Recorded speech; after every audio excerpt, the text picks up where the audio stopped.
Students, आज हम एक इंपॉर्टेंट क्वेश्चन के बारे में बात कर रहे हैं जो आपके 12th के बोर्ड एग्जाम के लिए भी इंपॉर्टेंट है। मैंने अपने पिछले शॉर्ट के अंदर ये जो है एक कंसेप्ट डाला भी था ग्रेटेस्ट इंटीजर फंक्शन का। अब आपको कॉन्टिन्यूटी के अंदर ये प्रूव करना है कि greatest integer function is continuous at all points accept eight integer points. ठीक है, एक्सेप्ट एट इंटीजर पॉइंट्स मतलब इंटीजर पे ग्रेटेस्ट इंटीजर फंक्शन कॉन्टिन्यूअस नहीं होता है। ठीक है, वो हमें प्रूव करना है। तो आप देखिए हमने क्या लिया, let F X is equal to greatest integer function, ठीक है, एंड के बी एनी इंटीजर। अब यहाँ पे ध्यान से समझ लीजिए कि ग्रेटेस्ट इंटीजर में हमें इसको जब रीडिफाइन करेंगे, जैसे मॉडुलस फंक्शन में रीडिफाइन करते हैं, वैसे ही जब x जो है वो k और k-1 के बीच में लाई करेगा तो वो k-1 के इक्वल होगा। ये इसमें ध्यान रखने की जरूरत है। मैंने इसमें पिछले शॉर्ट में बताया भी था कि हम हमेशा लेफ्ट साइड में जाते हैं इसमें। जैसे मान लीजिए अगर ये 1 है और ये 2 है, मेरे पास वैल्यू 1.5 अगर ऐसे लिखी हुई है तो मैं बाहर लिखूंगा 1। ठीक है, ये वाली बात ध्यान रखिए, मतलब उससे एक छोटा होगा। तो अगर मान लीजिए x जो है वो k-1 और k के बीच में होगा तो वो k-1 के इक्वल आएगा, और अगर वो k+1 और k के बीच में होगा तो वो k के इक्वल आएगा, मतलब उसके लेफ्ट साइड में आएगा, एक कम होगा हमेशा। तो अब देखिए अगर हम इस पे k के लेफ्ट हैंड लिमिट निकालते हैं तो k के लेफ्ट से जब हम k की ओर अप्रोच करेंगे, ठीक है, तो इसका मतलब वो k से छोटा है तो इसका मतलब वो कहाँ लाई, वो इसके बीच में लाई करेगा तो किसके इक्वल होगा, k-1 के।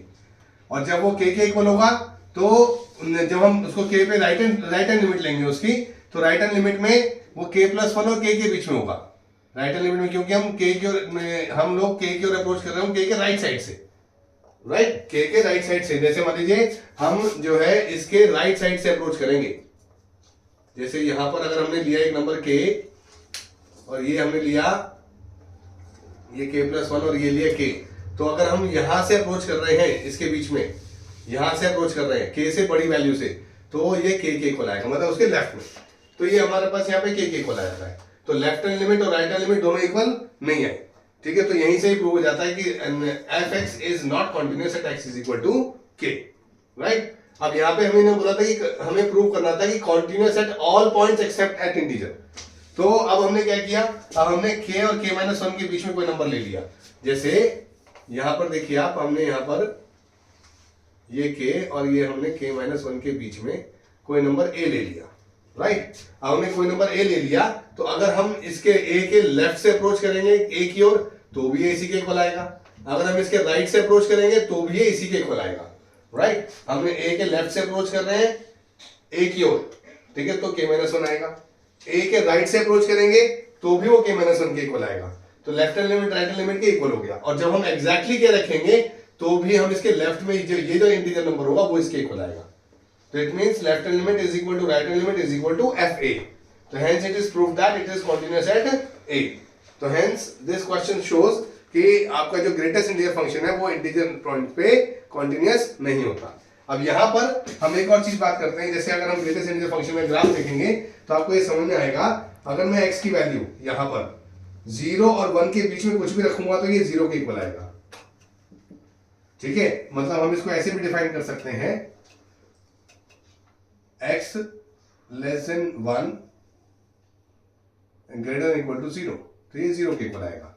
अगर x 2 less than equal to, अगर x greater than equal to 1 less than 2 तो ये 1 के इक्वल आएगा। अगर x 3 तो ये 2 के इक्वल आएगा। मतलब ये तरीका होता है इसका। तो इसका मतलब अगर आप 2 और 3 के बीच में कोई वैल्यू रखेंगे y 2 ही रहेगा। तो इसलिए इसका ग्राफ इस तरीके से बनता है, यहाँ पे व्हाइट सर्कल बनेगा कि अगर, क्योंकि 2 नहीं होगा, राइट, 1 और 2 के बीच में कोई भी वैल्यू रखेंगे तो y की वैल्यू 1 ही आएगी हर बार। जब 2 और 3 के बीच में रखेंगे तो जो है y की वैल्यू 2 ही आएगी हर बार, राइट। y की वैल्यू हर बार 2 रहेगी, x की वैल्यू चाहे 2 और 3 के बीच में कुछ भी हो इनमें से, ठीक है, y की वैल्यू 2 ही रहेगी। तो ये यहाँ पर इस तरीके से डार्क नहीं बनेगी, लेकिन 3 पे आकर के व्हाइट सर्कल हो जाएगा।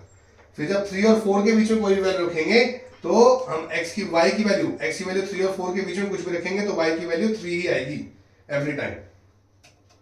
ये इसमें ध्यान रखने की जरूरत है। ये 3 पॉइंट यहां पर होगा। तो इस तरीके से ये आपका ग्रेटेस्ट इंटीजर फंक्शन का ग्राफ भी हम ड्रॉ कर सकते हैं। I hope it is not clear to you. Important question है, ध्यान से समझ लीजिए। Okay, all the best, bye bye.